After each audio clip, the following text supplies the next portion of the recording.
বিদেশে গেলে অনেক সময় এয়ারপোর্টে লাগেজ হারিয়ে যায়। তখন কি বলবেন ইংরেজিতে? আজকে আমি শিখিয়ে দেব সহজ কিছু ইংরেজি বাক্য, বাংলা উচ্চারণ এবং অর্থসহ, যা লাগেজ হারালে আপনার কাজে আসবে। তো চলুন শুরু করা যাক।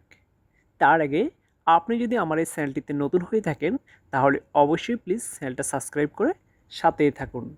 আর প্রতিদিন নতুন নতুন ভিডিও সবার আগে পেতে পাশে থাকা বেল আইকনে ক্লিক করুন।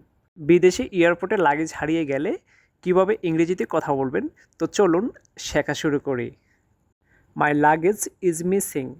আমার লাগেজ হারিয়ে গেছে। আমার লাগেজ হারিয়ে গেছে এর ইংরেজি হচ্ছে my luggage is missing. My luggage is missing এর বাংলা হচ্ছে আমার লাগেজ হারিয়ে গেছে। I cannot find my suitcase. আমি আমার সুটকেস খুঁজে পাচ্ছি না।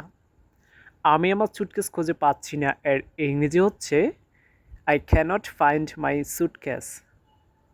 I cannot